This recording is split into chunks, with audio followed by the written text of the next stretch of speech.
우리 인간은 누구나 다 족보가 있습니다. 나의 그 조상이 금수저이든 흙수저이든 몇 뼈대가 있는 집안의 혈통이든 간에 우리 인간은 누구나 다 족보가 있습니다. 오늘 우리가 읽은 이 창세기 5장은요, 이 족보가 등장하는데요.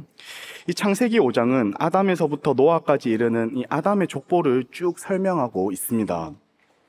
먼저 우리가 오늘 읽지는 않았지만 이 창세기 5장 1절과 2절 말씀을 한번 보시면 이렇게 기록되어 있습니다. 우리가 함께 한번 읽어볼까요? 시작!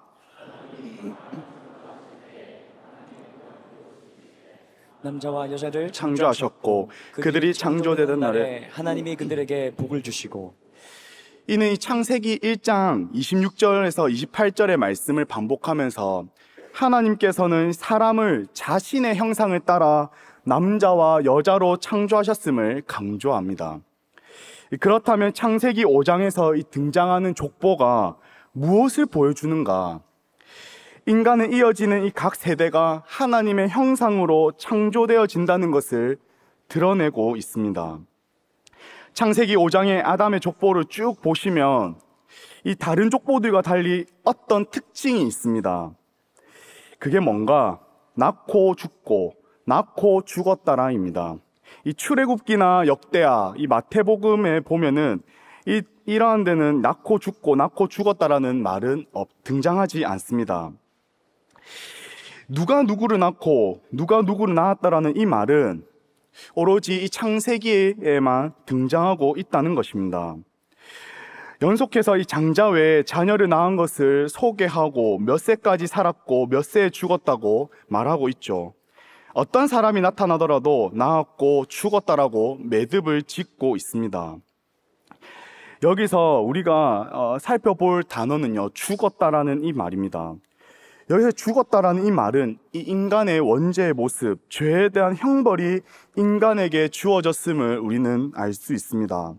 우리가 다 알듯이 이 하나님께서는 인간을 창조하셨을 때 다른 피조물들과 다르게 사람을 창조하시고 하신 말씀이 있는데요. 그것이 보시기에 심히 좋았더라고 말씀하셨습니다. 죽음도 없이 하나님과 친밀한 교제를 누리면서 살았던 삶이었습니다. 인간은 하나님과 이런 친밀한 교제를 계속 누릴 수 있었습니다. 단 하나의 명령만 지키면 말입니다. 그 하나의 명령이 무엇입니까? 선악을 알게 하는 나무 열매만 먹지 않았으면 되는 것입니다. 그러나 아담과 하와는 그 명령을 불순종하게 됩니다. 그리고 하나님께 죄를 짓습니다. 그 죄로 말미암아 인간에게 가장 큰 형벌이 생기게 되었는데 그게 무엇입니까? 다름 아닌 죽음입니다. 인간의 죽음은 병이 들어서 단순히 나이가 들어서 죽는 것이 아닙니다. 죄 때문에 죽는 겁니다. 이를 로마서 6장 23절에 분명하게 얘기하고 있는데요. 우리가 앞에 자막을 한번 보면서 읽어볼까요? 시작! 죄의 삭은 사망이요 라고 말씀합니다. 인간은 죽지 않기 위해 많은 노력을 했습니다. 사진 한 장을 한번 보실까요? 이 사진은 보시면 누굴까요? 아시는 분 계시네요. 똑똑합니다. 예. 이 나뉘어 있던 중국을 최초로 통일한 이 진시 황제입니다. 이 진시 황제가 대표적인 예라고 할 수 있는데요. 그는 불과 13세의 왕위에 오릅니다. 그의 업적은 어마어마합니다. 이 황제를 권위를 높이기 위해 영원한 이어질 왕조의 처음을 뜻하는 이 시황제로 계칭하기도 합니다. 그런 그가 이 불로초를 구하기 위해 수도 없이 노력합니다. 이 불로초는 말 그대로 인간이 먹으면 늙지 않고 죽지 않는 영생불사의 선약으로 알려져 있었습니다. 이 진시황은 이 불로 장생하기 위해 자신을 뭐라고 일컬었는가? 물에 들어가도 적지 않고 불에 들어가도 타지 않으며 구름을 타고 다니면서 천지와 같은 수명을 가진 신선, 다시 말해 진인이라 칭했습니다. 그는 불로초를 구하기 위해 중국 전역에 사람을 보내기도 하고 이 한반도에까지 사람을 보냈으나 불로초는 어디에도 찾을 수 없었습니다. 방사, 천문, 의학, 신선술, 전복 등을 연구하는 사람들을 다 동원하여 신선이 사는 곳에 보내 이 불로장생약을 찾고자 처절하게 노력했으나 결국 찾지 못했다는 겁니다. 영원한 삶을 꿈꾸던 이 진시황은 전국을 순행하던 중 사고에서 죽게 됩니다. 이와 같은 모습은 오늘날에도 있습니다. 제약회사나 의학계에서도 끊임없이 사람들을 더 오래 살게 하고 더 길게 수면 연장을 하기 위해서 끝없이 노력하고 있죠. 이 아담의 범죄 이후 인류는 큰 문명과 문화를 이루었습니다.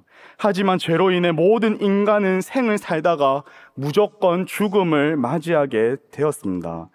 로마서 5장 12절에 한 사람으로 말미암아 죄가 세상에 들어오고 죄로 말미암아 사망이 들어왔나니 이와 같이 모든 사람이 죄를 지었으므로 사망이 모든 사람에게 이르렀느니라. 결국에는 모든 인간은 죽음을 맞이한다는 것입니다. 창세기 5장은 생명을 가지고 태어난 이 인간이 죽음으로 향하는 인생의 모습을 나타내고 있습니다. 성경에는요, 세상이 이렇게 악하고 죄로 말미암아 세상이 악하고 어둠으로 덮이고 인류의 죄악이 판에 치더라도 하나님을 끝까지 사랑하던 사람들이 있었습니다. 사람들로부터 온갖 모욕과 많은 조롱이 있더라도 하나님만 바라보며 살아가는, 그렇게 애쓰며 살아가고자 하는 경건한 사람들이 있었습니다. 창세기 5장 족보에서 낳고 죽었다라고 하는 이 반복하는 중에 우리의 눈에 띄는 한 인물이 등장합니다. 다른 인물들과 조금은 다른 한 인물이 등장하는데요, 그 인물이 우리가 읽은 에녹입니다. 에녹은 보통 사람들처럼 죽었더라라는 이 말은 등장하지 않는 것을 우리는 볼 수 있습니다. 에녹은 태어났다는 출생에 대해서는 이야기를 하고 있는데 그가 죽었다는 이 사망 선고에 대해서는 아무런 말이 없다는 겁니다. 오늘 본문에는 하나님께서 그를 데리고 가셨다라고 말하고 있습니다. 영뿐만 아니라 육체의 몸과 같이 어디론가 하나님께서는 에녹을 데리고 가셨습니다. 히브리서 11장 5절 말씀에 이렇게 기록되어 있습니다. 믿음으로 에녹은 죽음을 보지 않고 옮겨졌으니 하나님이 그를 옮기심으로.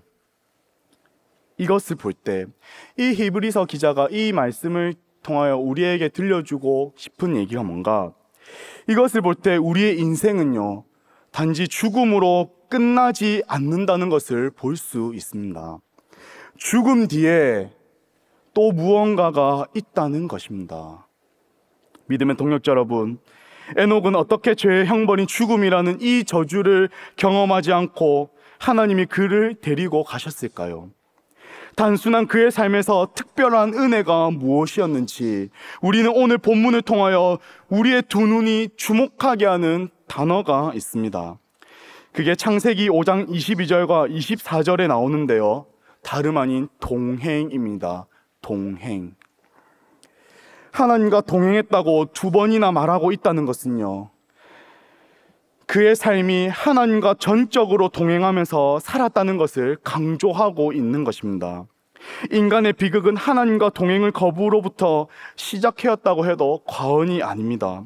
아담과 하와가 죄를 짓고 하나님의 낯을 피하여 동산나무 사이에 숨었죠.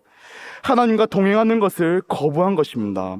하나님께서 세상을 창조하시고 에덴 동산에서 많은 것들을 누리게 하시는 복을 주셨습니다. 그 중에 에덴 동산에서 인간이 누릴 수 있는 가장 큰 복이 무엇이었는가? 그것은 하나님과 동행하는 것이었습니다. 가장 큰 복을 지금 에녹은 누리고 있는 것이죠. 죄가 들어오니까 사람들은 어떠한 삶을 살아갑니까? 점점 하나님 앞에 불순종하고 점점 하나님과 멀어지려고 하는 삶을 살아가요. 하나님의 마음에 두기를 싫어하고 자신의 마음대로 살아가고자 하는 그 열망하는 마음이 일어나고 하나님과 동행하는 그 삶은 저먼치 날려버리고 끊임없이 자기를 위하는 그 삶을 살아갔던 그 시대. 하지만 에녹은 달랐어요. 가장 그 큰 복이라고 할 수 있는 하나님과 그 동행하는 그 삶을 에녹은 지금 누리고 있었다는 겁니다. 에녹에 대한 기록한 것을 보면 무슨 위대한 업적이 있는 것이 아닙니다. 에녹의 생애를 보면은 헛단 그가 위대한 업적에 남긴 것을 우리는 찾아볼 수 없습니다. 그가 아주 대단한 일을 한 것도 아닙니다. 그것도 찾아볼 수 없어요. 그가 모세처럼 민족에 이끈 지도자도 아니고, 다윗처럼 위대한 왕도 아니었고, 엘리야처럼 하나님의 이름으로 450명의 바알 선지자를 물리친 영웅도 아닙니다. 야고보서 말씀처럼 우리와 동일한 성정의 지닌, 우리와 모든 면에서 비슷한 사람이 에녹이었습니다. 그가 어느 순간부터 하나님께 헌신하면서 살게 되었는지 드러나지 않지만, 이 에녹의 일생인 이 365년 가운데 무려 300년이나 하나님과 동행했음을 우리는 오늘 본문을 통하여 분명하게 알 수 있습니다.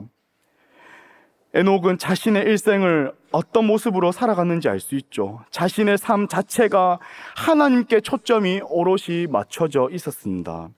다시 히브리서 11장 5절 말씀을 보시면 하나님과 동행한 에녹의 삶을 통해 그를 조금 더 구체적으로 말씀하시는데, 뭐라고 말씀하시는가? 우리가 함께 읽어볼까요? 시작.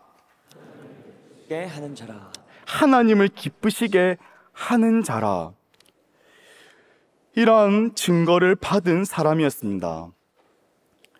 동행이란 단어를 히브리서에서는 믿음으로 표현했습니다. 하나님을 기쁘시게 하는 사람으로 칭송받은 사람, 피조물이 창조된 목적대로 하나님을 영화롭게 하는 삶을 그대로 실현했던 사람, 그 사람은 다름 아닌 에녹이었습니다. 이 동행이란 표현은 성경 이곳저곳에서 자주 등장하는데요, 그중 오늘 우리가 읽은 본문하고 가장 가까이 있는 창세기 6장 9절에 노아를 향해서 이 단어를 사용했음을 볼 수 있습니다. 창세기 6장 9절에 이렇게 기록되어 있습니다. 우리가 읽어볼까요? 시작. 노아는 의인이요 당대의 완전한 자라. 그는 하나님과 동행했으며. 노아는 의인이었고요, 당대의 완전한 자였습니다.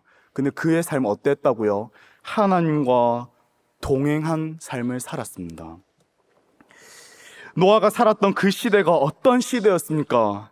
성경에서는 이렇게 말씀하고 있습니다. 창세기 6장 5절에 사람의 죄악이 세상에 가득했고 그의 마음으로 생각하는 모든 계획이 항상 악할 뿐임을 보시고, 그의 마음으로 생각하는 모든 계획이 항상 악할 뿐이었던 시대였습니다.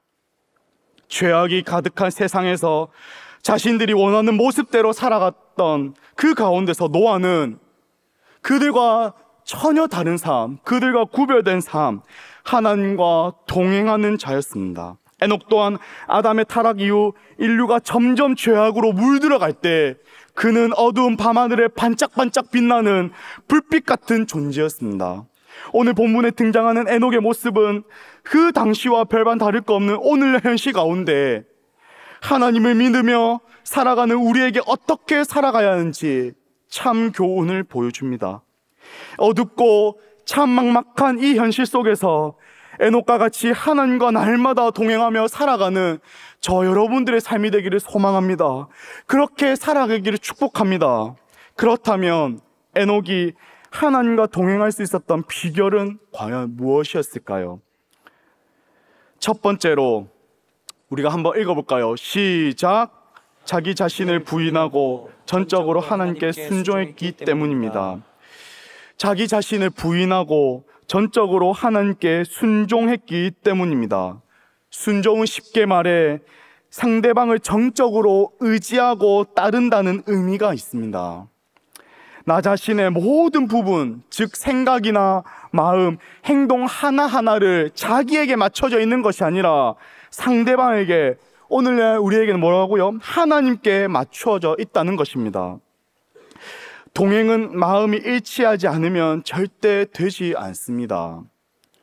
내가 하고 싶은 대로만 하고 가고 싶은 대로만 간다면 동행하는 것은 불가능합니다. 친한 친구랑 어디로 여행을 갔다고 생각해 봅시다. 한 친구는 A라는 것을 하고 싶고 또 그쪽으로 가고 싶은데 다른 친구는 그것을 하고 싶지 않은 거예요. 다른 한 친구는 B라는 것을 하고 싶고 그쪽으로 가고 싶어 합니다. 서로 계속 본인들 하고 싶은 것만 한다면 동행이 과연 가능할까요? 불가능합니다. 그래서 아모스 3장 3절 말씀을 보면 두 사람이 뜻이 같지 않은데 어찌 동행하겠으며라고 말씀합니다. 그래서 동행한다는 것은요, 서로 마음과 뜻이 맞아야 합니다.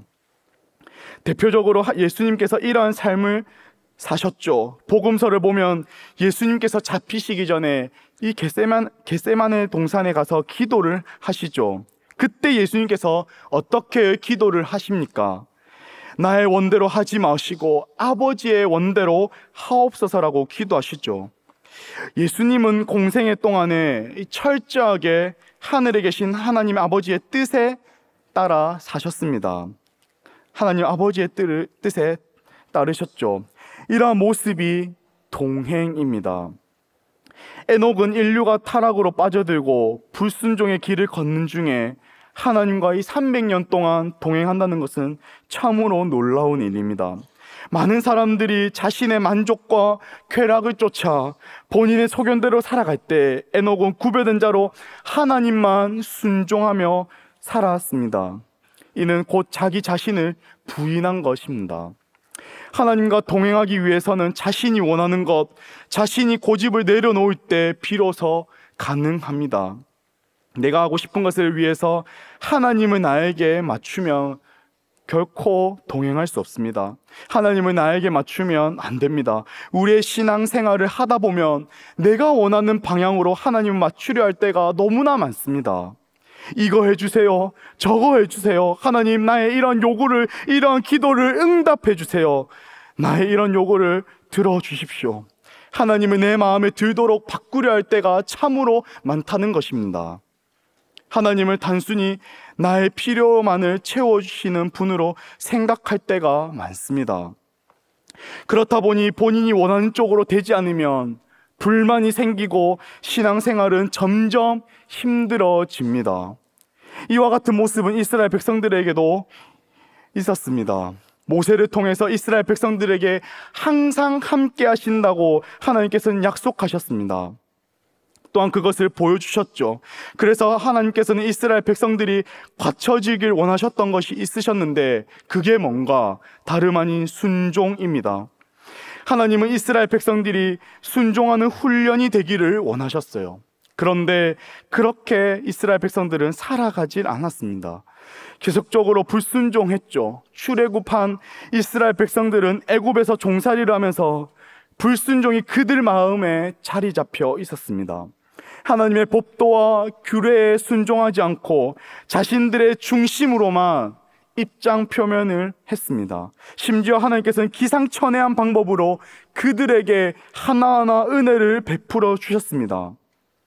이스라엘 백성들은 그것을 보기도 받고 경험도 했습니다. 너무나도 잘 알았어요. 그럼에도 불구하고 자신들의 필요가 채워지지 않으니까 어떻게 합니까? 가차없이 하나님을 저버리고 금송아지를 만들어버려 금송아지를 숭배합니다. 곧바로 불만을 쏟아냅니다. 그뿐만 아닙니다. 이스라엘 백성들은 출애굽기 17장 7절 말씀을 보니까 그들이 여호와를 시험하여 이르기를 여호와께서 우리 중에 계신가 안 계신가 하였습니다라. 하나님을 의심하기까지 합니다. 하나님은 단순히 우리의 필요를 채워주시기 위해 계시는 분이 아닙니다.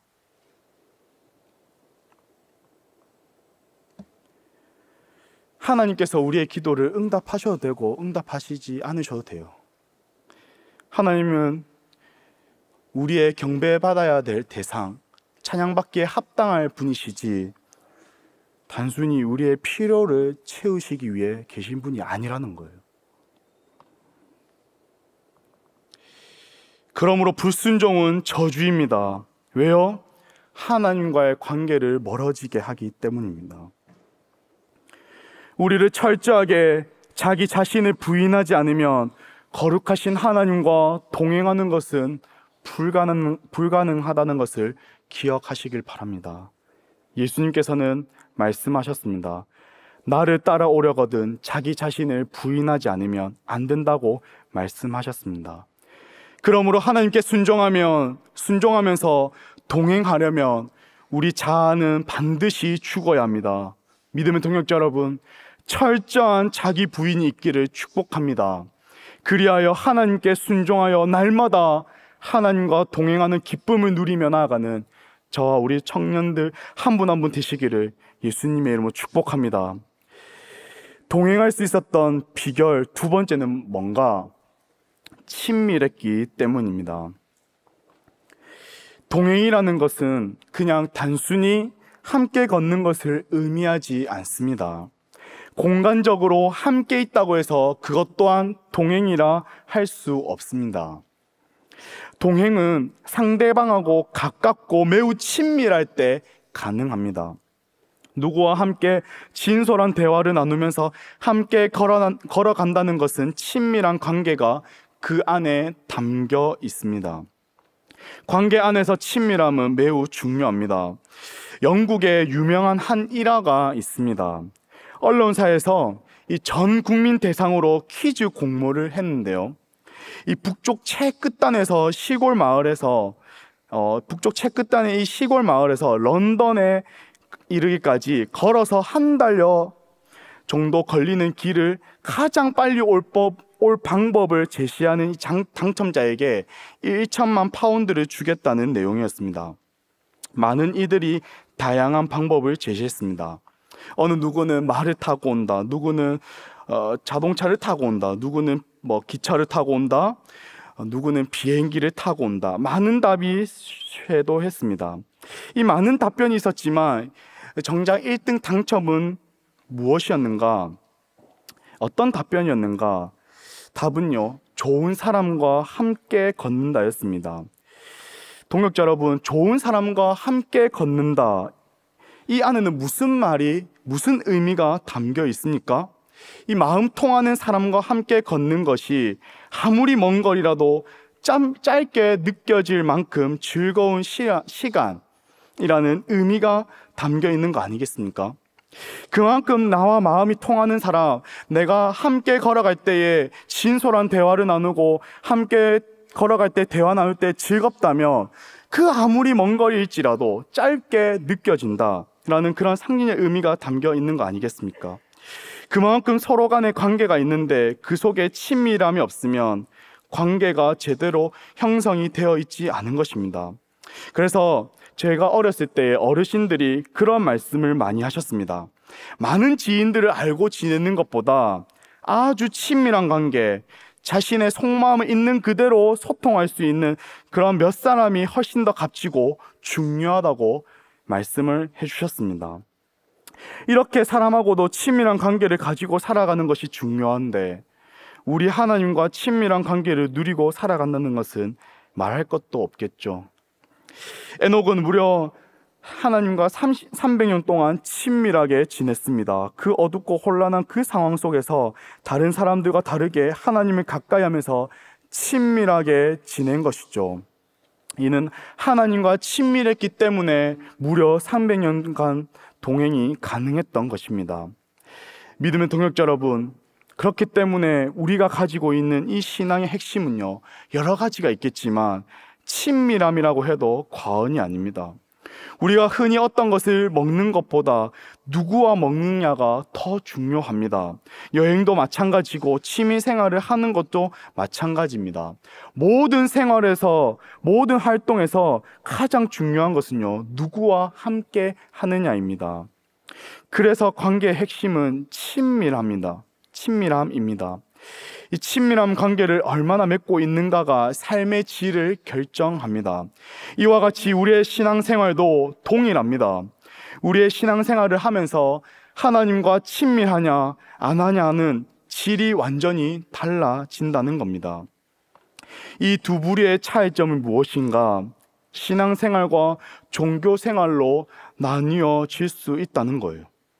우리가 하나님과 친밀함에 대해 우리가 등한시한다면 어느 순간에 우리는 종교 생활로 전락해 버릴 수 있다는 겁니다. 그러므로 우리는 늘 기억해야 해요. 내가 교회를 몇 년 동안 다녔느냐, 그것이 중요하지 않습니다.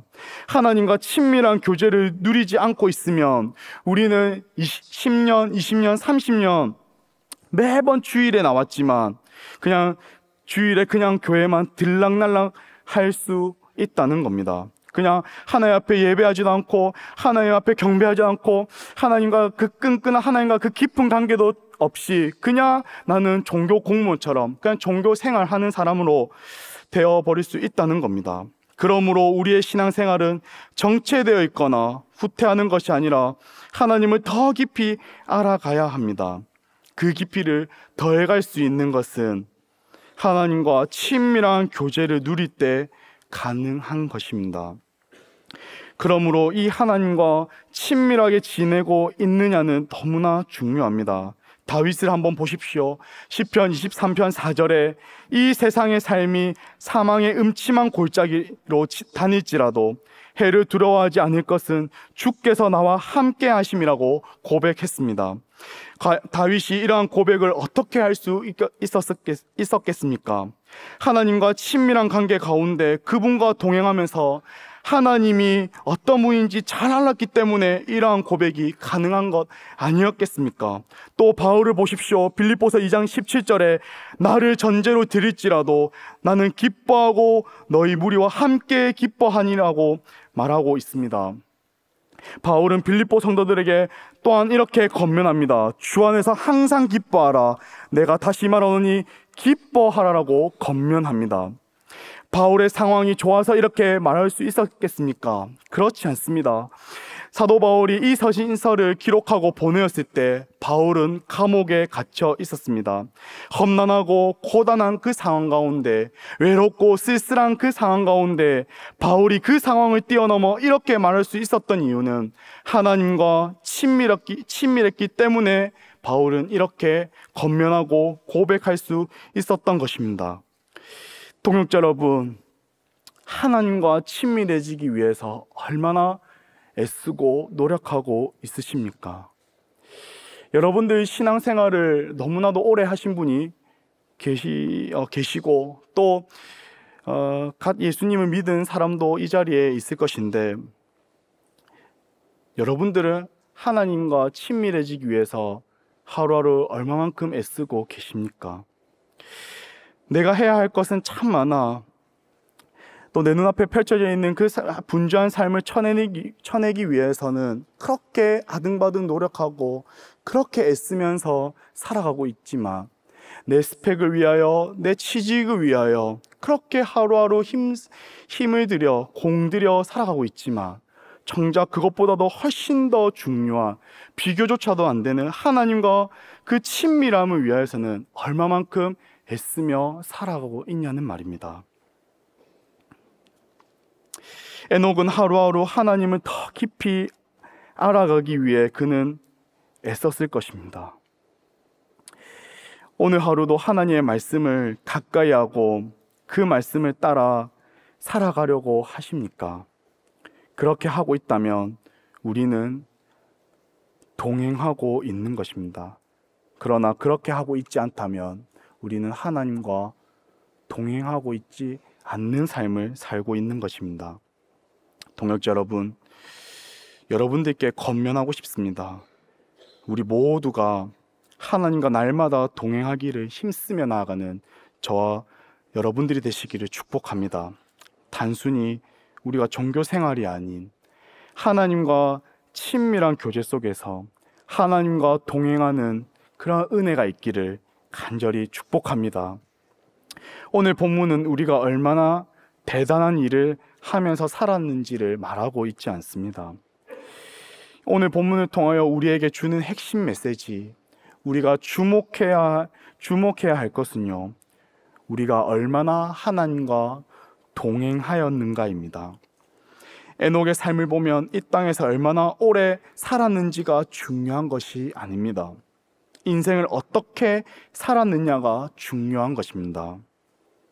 오래 산 것으로 친다면 에녹의 아들 이 무두셀라가 무려 969살로 제일 오래 살았습니다. 이에 반해 에녹은요, 상대적으로 굉장히 짧게 살았죠. 하지만 성경은요, 오래 살면 축복이고 짧게 살면 저주라고 하지 않습니다.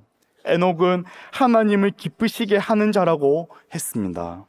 이것이 우리의 인생에서 복된 것 아니겠습니까? 얼마만큼 오래 살았느냐, 그게 복된 것이 아니라 하나님 위해 사는 그 삶, 하나님을 기쁘시게 하는 그 삶이야말로 우리의 삶에서 가장 복된 삶 아니겠습니까? 예수님께서 이 땅에서의 33년의 삶을 사셨습니다. 어떻게 보면 정말 짧은 생이죠. 그러나 예수님께서 사셨던 그 삶은 가장 완성적 삶이요, 가장 값진 삶이었습니다. 우리가 이 땅에서 살아갈 때 오래 사는 것이 중요한 것이 아니라 삶의 질이 중요합니다. 얼마나 오래 사느냐는, 그것은 우리의 인생의 주제가 아닙니다. 우리의 인생의 주제는요, 하나님과 동행하며 사는가입니다. 오늘날 우리가 살아가는 현실을 보십시오. 사사기의 말씀처럼 제각각 자기의 소견에 옳은 대로 살아가는 현실이지 않습니까? 우리는 목표 지향적이고 물질의 부족함 없이 그것을 쟁취하고자 모든 것을 쏟아붓는 시대를 우리는 살아가고 있습니다. 그것이 마치 삶의 모든 것이라고 생각하면서 말이죠. 그러나 동역자 여러분, 기억하십시다. 거기에는 진정한 복이 없습니다. 우리의 삶에서 진정한 복은, 다시 말하면 하나님과 동행하는 것이 가장 복된 것임을 믿으시길 바랍니다. 하나님과 분리되어 살아가는 것이 저주라면 동행은 우리에게 있어서 가장 큰 축복의 축복입니다. 오늘날 우리들의 살아가는 삶은 결코 쉽지 않은 삶입니다. 급변하게 세상이 바뀌는 시대입니다. 하루하루 살아가기가 만만치 않은 힘든 현실을 우리는 살아가고 있습니다. 세상에서 열심히 살아가다 보면 지치고 힘들어서 다 그만두고 싶을 때가 있습니다. 그리고 세상에서 열심히 살아가다 보면은 우리의 그 신앙을 유혹하는 수많은 요소들이 너무나 많은 것을 우리는 경험하고 보게 됩니다. 녹록지 않는 삶입니다. 너무나 힘든 삶입니다. 에녹이 살던 그 시대 또한 아마 이랬을 것입니다. 그는 자기가 살고 있는 그 마을, 그 지역을 바라보면서 그는 늘 속상했을 것이고 늘 아팠을 것이고, 그 땅을 바라보기보단 눈을 들어 하늘을 바라보면서 살아가려고 하등바등 애를 쓰며 살아갔을 거예요. 어떻게 하면 더 하나님과 동행하고자 힘쓸 수 있을까? 어떻게 하면 더 하나님과 동행할 수 있을까? 늘 하나님 앞에 고민하며 하나님 앞에 여쭈어면서 살아갔을 것입니다. 많은 사람들과 전혀 다른 길로, 다른 방향으로, 다른 인생으로 살아가기 위해 에녹은 날마다 힘썼을 거예요. 그래서 에녹은 하나님께서 축복을 허락해 주셨고 하나님께서 기쁘시게 받아주셨죠. 우리도 예수 그리스도 안에서 부활과 참된 생명을 하나님은 누리게 하셨습니다. 하나님이 언제나 우리와 함께 하신다고 우리에게도 약속하셨습니다. 하나님은 우리와 항상 동행하겠다고 하나님 분명하게 말씀하셨어요. 세상은 좋은 사람들과 관계를 맺어져 있는 것, 좋은 믿음의 친구나 좋은 배우자와 함께 인생의 길을 걸어가는 것이 큰 복이라고 말합니다. 그렇다면 전능하신 하나님과 함께 걷는 인생은 두말할 필요도 없지 않겠습니까?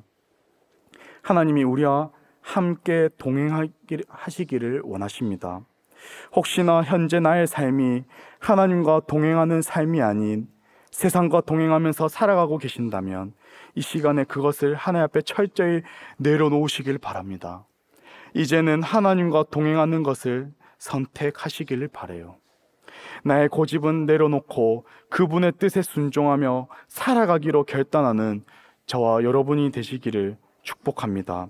주님 안에 거하기를 힘쓰고 그분과 친밀함이 깊어질 때 그 가운데서 나오는 참된 만족과 참된 기쁨으로 우리의 삶을 다시 살아나게 할 줄을 믿습니다. 하나님은 에녹과 같은 이러한 사람을 지금도 기다리시고 찾고 계십니다. 이러한 사람을 하나님께서는 기뻐하십니다. 시대의 흐름에 물들지 않고 땅 위에 발을 디디고 살아가지만 하늘을 향해 호흡하며 살아가는 사람들을 말입니다. 일평생 하나님과 동행한 에녹의 삶은 예수님의 일생을 보여줍니다. 하나님과 함께 하셨고 하나님의 말씀에 순종하며 세상에 오셨습니다.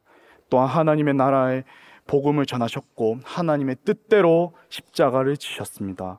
매 순간 하나님과 동행하는 삶을 사셨던 예수님의 뒤를 따라가는 사람들, 이들이 곧 그리스도인이요 저와 여러분들입니다. 이 모습이 우리의 모습이 되어야 하지 않겠습니까? 그렇게 살아가는 것이 잘 되지 않더라도 그렇게 살아가고자 애쓰고 힘써보는 우리의 삶이 되었으면 참 좋겠습니다. 2024년 우리의 삶이 녹록지 않을 것입니다. 더 환난과 핍박이 우리의 가운데 찾아올 것입니다. 그 가운데서도 동역자 여러분, 하나님을 의식하며 사시길 바랍니다. 하나님을 조금이나마 더 의식하시길 바랍니다.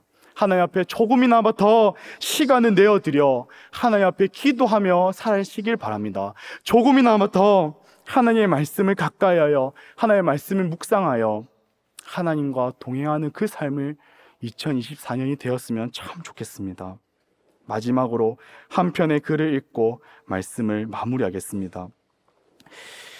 여주동행이라는 말이 있습니다.